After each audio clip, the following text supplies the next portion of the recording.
Culture is a word thrown around a lot in today's society due to the plethora of different cultures throughout the world. This is caused by different groups throughout today's society forming and creating different group identities. One of these groups is the GLBT community, which is full of new and thriving subcultures. One of these subcultures being the world of drag. Drag serves a purpose for the gay community, most obviously, that it's kind of a safe zone where people can play with gender. And what the research has said for trans women, or not for trans women, but we'll say drag queens, which are sometimes drag women, but often gay men, it's a chance to honor femininity and play with femininity and play with where our gender meets our sexuality. And so it offers this safe space where you can be absolutely flamboyant and exaggerate your sense of femininity, and for entertainment and for fun.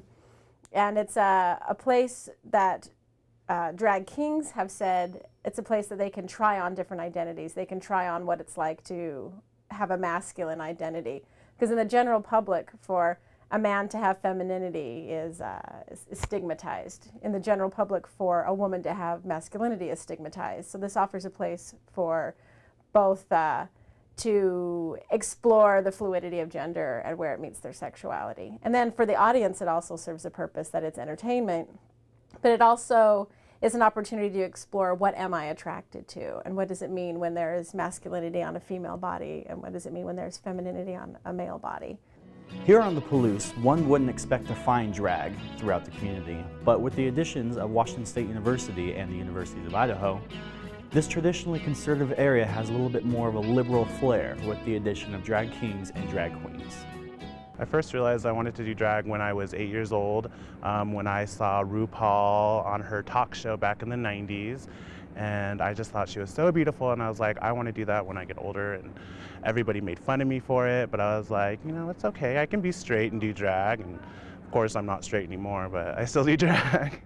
I went to a drag show when I first came out of the closet, and I thought it was the most amazing thing ever. And at that time I was still experimenting with my gender identity, and really thought that it would be a fun way to play with gender identity and be in a safe place and not have anyone really making me uncomfortable for looking more like a boy than a girl. The first time I performed drag, I actually did it out of town in Tri-Cities instead of at our hometown drag venue. But I did a little M&M with one of the drag queens from Tri-Cities, and it was an interesting experience. Was one of the most nerve-wracking moments in my life.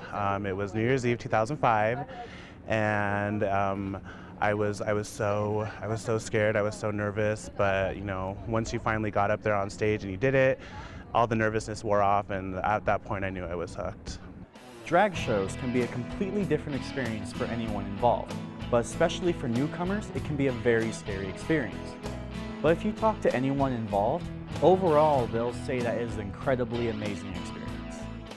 My first official drag show was probably my sophomore year of college.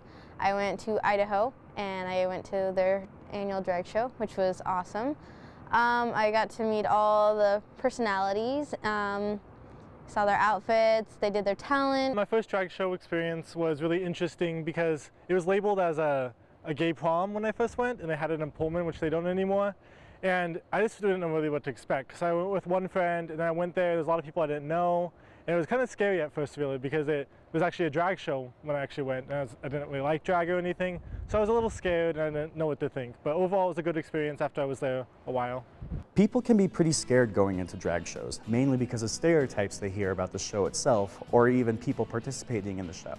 But most of the time, these stereotypes are actually broken down, and on occasion, people see things that they would never expect. Also, I met someone of a straight man that does drag, you know, which I had never quite met yet. So, yeah, you realize that the person's not always, you know, gay, or they're not always flamboyant, and they just enjoy doing this. The queens are completely in your face, over the top, extremely flamboyant, and can be mean.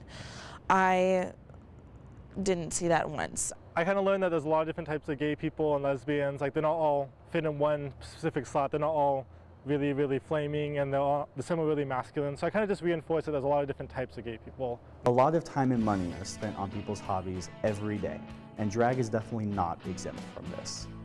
Drag kings and queens have to add to their already existing wardrobe such items as new clothes, shoes, fake facial hair, and makeup.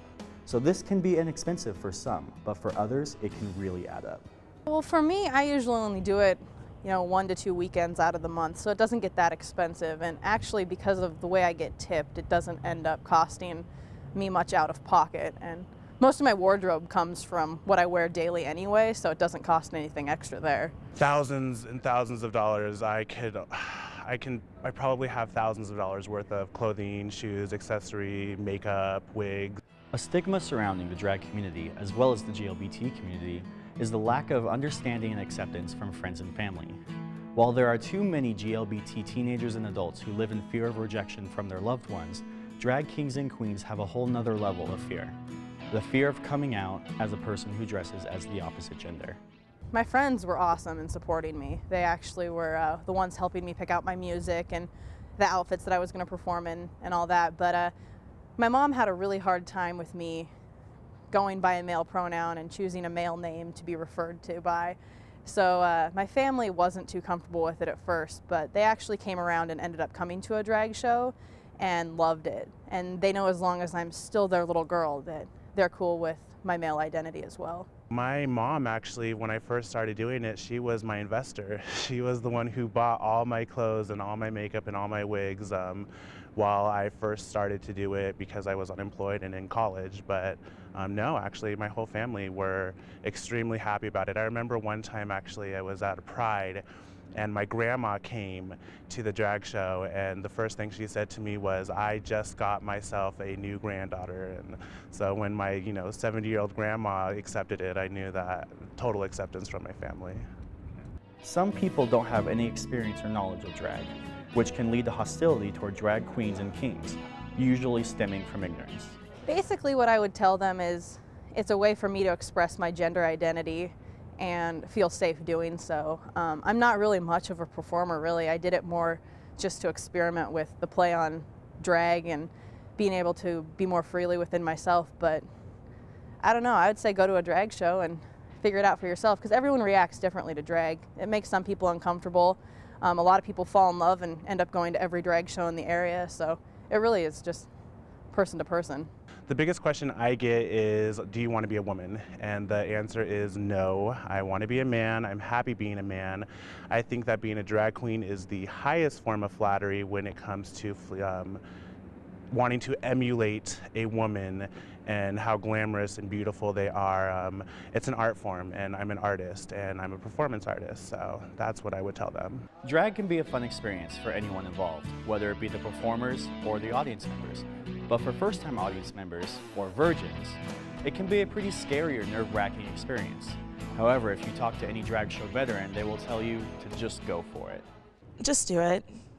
Go with an open mind.